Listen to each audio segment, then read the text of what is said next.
Halo, ketemu lagi dengan saya Kasri. Di sini saya akan membahas tentang ECG ya, cara cepat membaca ECG, yaitu ada 5 langkah yang nanti terdiri dari beberapa macam ya. Urut-urutannya, yang pertama kita akan membaca irama. Irama itu dikatakan irama sinus bila ada gelombang P yang positif. Kita lihat gelombang P yang cantik, biasanya itu ada di lid 2. Di bawah ini ada lid 2 panjang. Di lid 2 panjang ini kita lihat ada gelombang P ya, walaupun kecil ini gelombang P. Gelombang P yang diikuti QRS itu adalah irama sinus, yaitu biasanya gelombang P yang positif itu ada di lid 1, 2, AVF. Di V1 ini cenderung bifasik, itu adalah ECG yang normal. Tapi kita lihat yang paling cantik biasanya di lid 2 karena lid 2 ini berdekatan dengan jantung. Kemudian kita lihat heart rate-nya. Heart rate-nya ini kita hitung ya berapa kotak. Kalau di sini 1, 2, 3, 4, 5, 6 ya.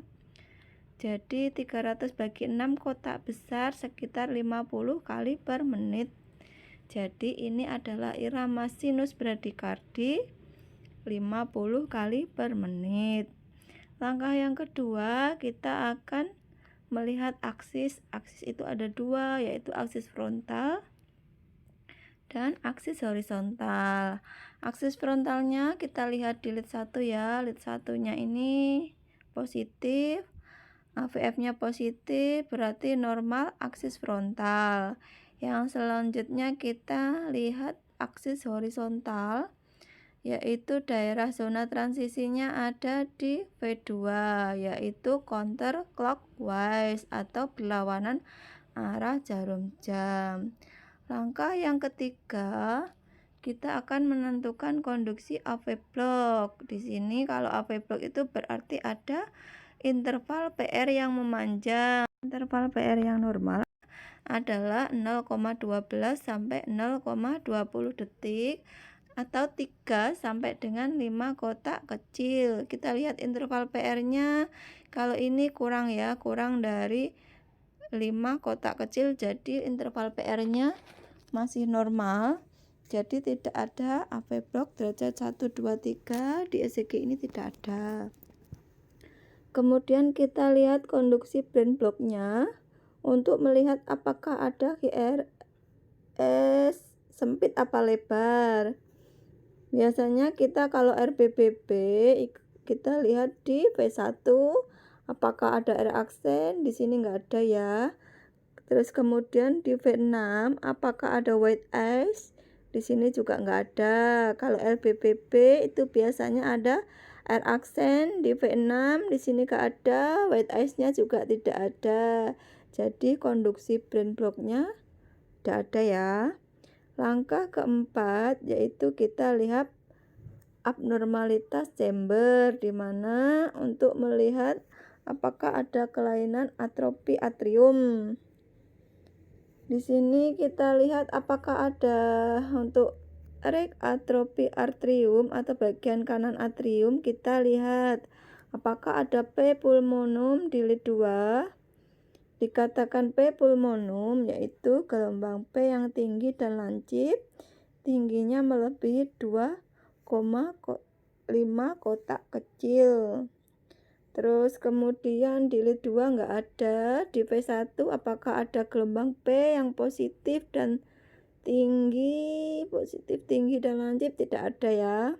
Kemudian kita lihat left atrium atrofi, apakah ada P mitral di lid 2. Di sini nggak ada ya. Jadi P mitral itu P yang lebar dan mempunyai dua puncak ya.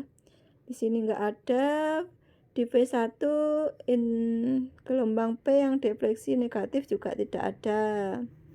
Jadi untuk RAA maupun LAA di sini nggak ada di ECG sini.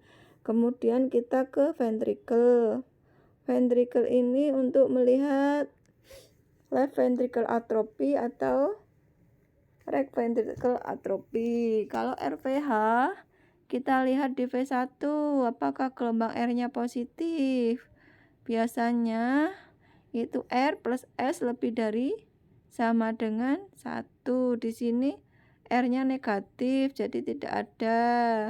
Kemudian apakah ada ST depresi T inversi strain patternnya dari RPH di V1 V2? Enggak ada ya. Jadi untuk RPH enggak ada.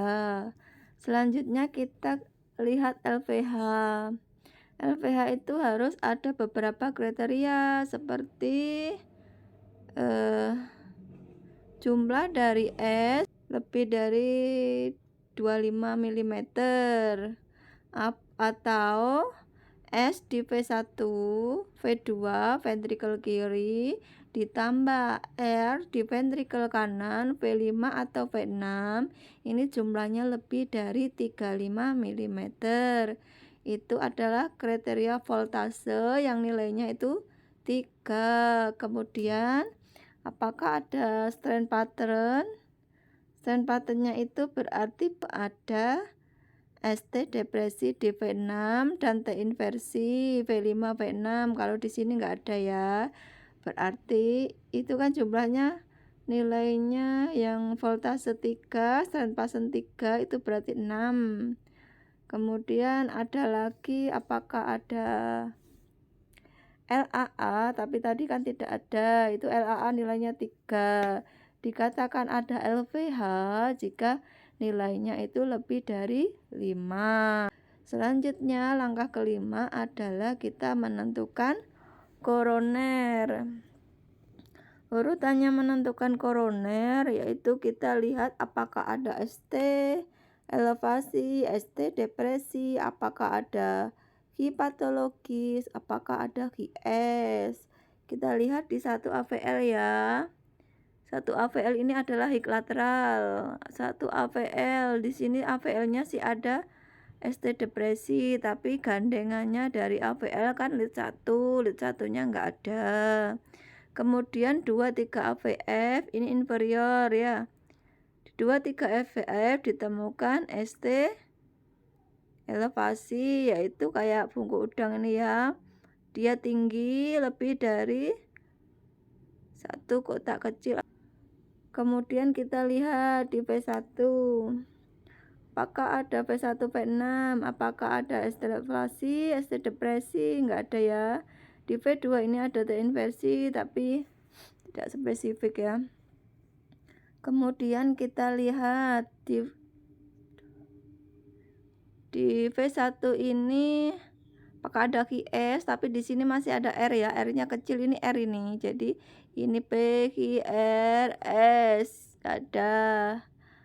Terus jadi masih ada R-nya V1, jadi gak ada QS ya. Kita lihat di V3.